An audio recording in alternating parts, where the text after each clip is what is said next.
Good morning everyone, welcome to K study. তোমাদের আজকের class general science static GK.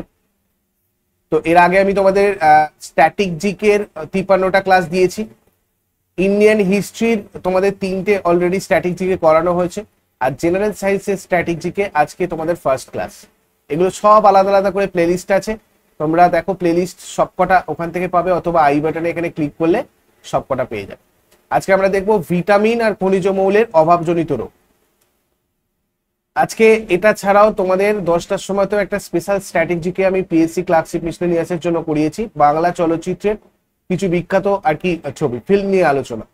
Knowledge অ্যাকাউন্টে এটা publish হবে 10টার সময়, সবাই দেখে নিও। আর কে স্টাডিতে তোমাদের এরপরে 9:30টায় ক্লাস আছে, লাইভ ইংলিশ ক্লাস ডাব্লিউবিপি কেপির। আর 8টার সময় তোমাদের ডাব্লিউবিপি জিকে মক টেস্ট আছে। তার আগে সন্ধ্যাবেলা 6টার সময় ডেলি ম্যাথ বুস্টার তোমরা জয়েন করতে পারো নলেজ অ্যাকাউন্টে। 7টার সময় PSC GK booster knowledge account. কেমন? পরিবর্তন ব্যাচ কোর্সের অফার পিরিয়ড, অফারের এই ভ্যালিডিটি পিরিয়ডটা বাড়িয়ে দেওয়া হয়েছে 1 সপ্তাহ।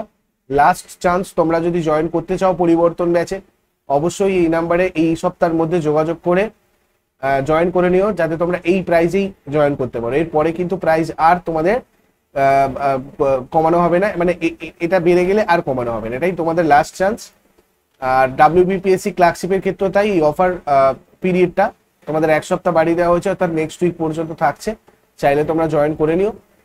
আর নেক্সট এই উইকেই তোমাদের নতুন রেলওয়ে, এনটিপিসি বা গ্রুপ ডি আর এসএসসি কম্বাইন্ড ব্যাচ স্টার্ট হবে নলেজ অ্যাকাউন্ট অফিসিয়ালে, তোমরা এই নাম্বারে যোগাযোগ করে নিও। তো ফার্স্ট কোয়েশ্চেন, রাতকানা কোন ভিটামিনের অভাবে হয়? রাতকানাটা হয় ভিটামিন এ এর অভাবে। ভিটামিন ই এর অভাবে কোন রোগ হয়? বন্ধ্যাত্ব। কোন খনিজের অভাবে মানবদেহে রক্তাল্পতা বা অ্যানিমিয়া হয়? আয়রন। অ্যারিবোফ্ল্যাভিনোসিস কোন ভিটামিনের অভাবে হয়? Vitamin B two. Vitamin D এর অভাবে কোন রোগ হয়? রিকেট। নিম্নলিখিত কোন ভিটামিনের অভাবজনিত কারণে পার্নিসিয়াস অ্যানিমিয়া হয় বা রক্তাল্পতা হয়? ভিটামিন বি12। রক্ততঞ্চনে সহায়তা করে কোন vitamin? Vitamin K. Vitamin C এর অভাবে কোন রোগ হয়? স্কারভি। বেরিবেরি কোন ভিটামিনের অভাবে হয়? Vitamin B one. প্যারাস্টেশিয়া কোন ভিটামিনের অভাবে হয়? Vitamin B one. আয়োডিনের অভাবে কোন রোগ হয়? গয়টার। মেগালোব্লাস্টিক অ্যানিমিয়া কোন ভিটামিনের অভাবে হয়? ভিটামিন বি12। পেলেগ্রা কোন ভিটামিনের অভাবে হয়? ভিটামিন বি3। চর্মরোগ বা ডার্মাটাইটিস কোন ভিটামিনের অভাবে হয়? বি3। স্মৃতিভ্রংশ বা ডিমনশিয়া কোন ভিটামিনের অভাবে হয়? ভিটামিন বি3। হাইপার গ্লাইসেমিয়া কোন ভিটামিনের অভাবে হয়? ভিটামিন বি12। এটা লো সুগার লেভেলে হয়, নর্মাল সুগার লেভেলে নর্মাল লেভেল, আর হাই সুগার লেভেলে যেটা হয় সেটাকে বলা হয় হাইপার গ্লাইসেমিয়া। ঠিক আছে, ভিটামিন বি12 এর অভাবেই হয় এটা। চিলোসিস কোন ভিটামিনের অভাবে হয়?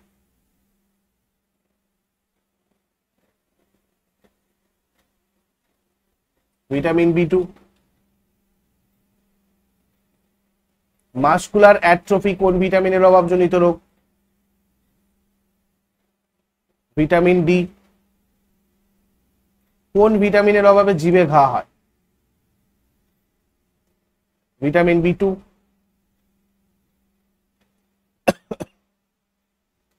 জেরপ্থ্যালমিয়া কোন ভিটামিনের অভাবে হয়? Vitamin A. অস্টিওম্যালাসিয়া কোন ভিটামিনের অভাবে হয়? Vitamin D.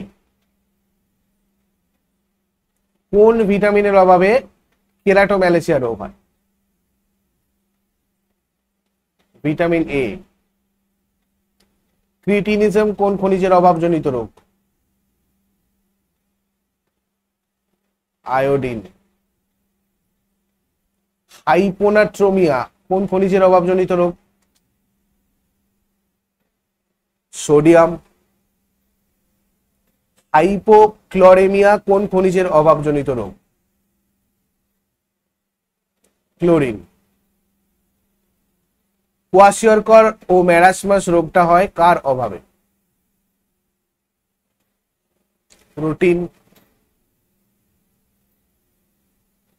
দেখো, নাইট্রোজেনের অভাবে ক্লোরোফিল সৃষ্টিতে ব্যাঘাত ঘটে, তাই পাতা হলুদ হয় গাছের ক্ষেত্রে। এই প্রক্রিয়াকে ক্লোরোসিস বলে। কোষের বৃদ্ধি আর বিভাজন হ্রাস পায়, সে কারণে উদ্ভিদের বৃদ্ধি কমে আর কি। ফসফরাসের অভাবে বেগুনি রং ধারণ করে পাতা। পাতায় মৃত অঞ্চল সৃষ্টি হয়। ঠিক আছে, পাতা ফুল ও ফল ধরে যেতে পারে এই ফসফরাসের অভাবে। উদ্ভিদের বৃদ্ধি বন্ধ হয়, উদ্ভিদ খর্বাকার হয়। পটাশিয়ামের অভাবে পাতার শীর্ষ আর কিনারা হলুদ হয়, মানে ধারগুলো হলুদ হয়ে যায়, আর মৃত অঞ্চল সৃষ্টি হয় এতেও। উদ্ভিদের বৃদ্ধি কম হয় এবং শীর্ষ আর পার্শ্ব মুকুল মরে যায়। ক্যালসিয়ামের অভাবে কচি পাতায় ক্লোরোসিস হয়, উদ্ভিদের বর্ধনশীল শীর্ষ অঞ্চল মরে যায়। ফুল ফোটার সময় উদ্ভিদের কাণ্ড শুকিয়ে যায় এবং উদ্ভিদ হঠাৎ নেতিয়ে পড়ে। ম্যাগনেসিয়ামের অভাবে ক্লোরোফিল সংশ্লেষিত হয় না বলে সবুজ রং হালকা হয় আর সালোক সংশ্লেষণের হার কমে। পাতার সরু শিরাসমূহের মধ্যবর্তী স্থানে অধিক হারে ক্লোরোসিস হয়। আয়রনের অভাবে প্রথমে কচি পাতার রং হালকা হয়, তারপর পাতার সরু শিরার মধ্যবর্তী স্থানেই প্রথমে হালকা হয়, তারপর ক্লোরোসিস হয়। কখনো কখনো সম্পূর্ণ পাতা বিবর্ণ হয়ে যায়, কাণ্ড দুর্বল আর ছোট হয়। সালফারের অভাবে পাতা হালকা সবুজ হয়, পাতায় লাল আর বেগুনি দাগ দেখা যায়। কচি পাতায় বেশি এবং বয়োবৃদ্ধ পাতায় ক্লোরোসিস হয়। কাণ্ডের শীর্ষ মরে যায় এবং ডাউব্যাক রোগের সৃষ্টি হয়। কাণ্ডের মধ্যপর্ব ছোট হয়, তাই উদ্ভিদ খর্বাকৃতি হয়। আর বোরনের অভাবে উদ্ভিদের বর্ধনশীল অগ্রভাগ মরে যায়। কচি পাতার বৃদ্ধি কমে এবং পাতা বিকৃত হয়। কাণ্ড খসখসে হয়ে ফেটে যায়, ফুলের কুঁড়ির জন্ম হয়। ঠিক আছে, এই টপিকটা এই পর্যন্তই ছিল। নেক্সট ক্লাস তোমাদের যেগুলো রয়েছে আমি সবকটা টেলিগ্রামে শেয়ার করে দেবো, তোমরা ওখান থেকে সবাই জয়েন করে নিও। পরের ক্লাসে কথা হচ্ছে আবার। Thank you so much.